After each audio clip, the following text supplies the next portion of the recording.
কেউই অতটা ব্যস্ত নয় যে সারাদিনে কিছুটা সময় অন্তত দিতে পারবে না।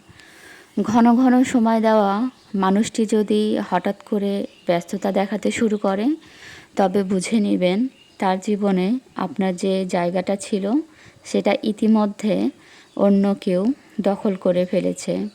আর তাই তার জীবনে আপনার প্রয়োজনটা ফুরিয়েছে। যে ছেড়ে যেতে চাইছে তাকে ধরে রাখার কিংবা সম্পর্কের বাঁধনে বেঁধে রাখার বৃথা চেষ্টা করলে বিনিময়ে আপনি অবহেলা, তুচ্ছ-তাচ্ছিল্য ছাড়া কিছুই পাবেন না। কারণ সে অলমোস্ট আপনাদের সম্পর্কের বাঁধন কেটে বেরিয়ে গিয়েছে। তাকে আটকে রাখে স্বাধিকার। একটা সম্পর্কে থাকার পরও যারা অন্য একটি সম্পর্কে জড়িয়ে পড়ে, সম্পর্কটা বিয়ে হোক কিংবা প্রেম, মানুষগুলো পুরুষ হোক কিংবা নারী, এরা কেউই আসলে হয় না। মানুষ জাতি মানুষের মতোই, দেখতে এক একটা জানোয়ার বিশেষ। এসব মানুষ নামের অমানুষগুলোর সাথে থাকার চেয়ে একা থাকুন, একা বাঁচুন। দিন শেষে আর কিছু থাকুক আর না থাকুক, মানসিক শান্তিটুকু থাকবে।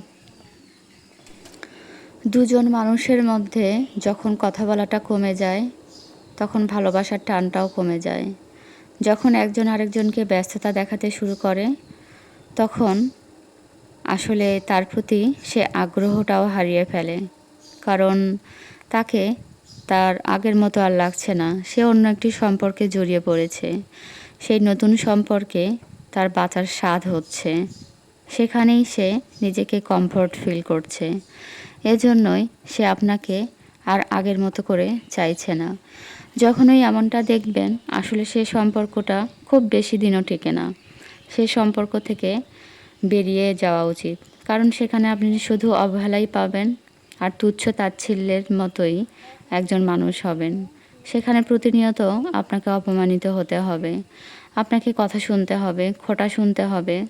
কোনো কিছু দোষ না করলেও আপনাকে সে খোঁচা দিয়ে কথা বলবে যে তুমি এটা পারো না, তুমি ওইটা পারো না, তোমার দ্বারা এটা সম্ভব না, বা তুমি এটা কেমন করছো, তোমার এই জিনিসটা আমার পছন্দ হচ্ছে না। সম্পর্ক জিনিসটা আসলে এমন, একে অপরের প্রতি যখন ভালোবাসাটা কমে যায়, তখন অনেক দোষ বের হয়।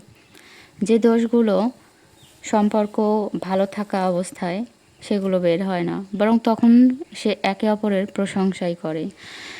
কিন্তু যখন সে অন্য কাউকে পেয়ে যায়, তখন দেখা যায় অনেক অভিযোগের তীর ছোড়া হয়। সে অভিযোগগুলো এমন হয় যে বুকে বেঁধে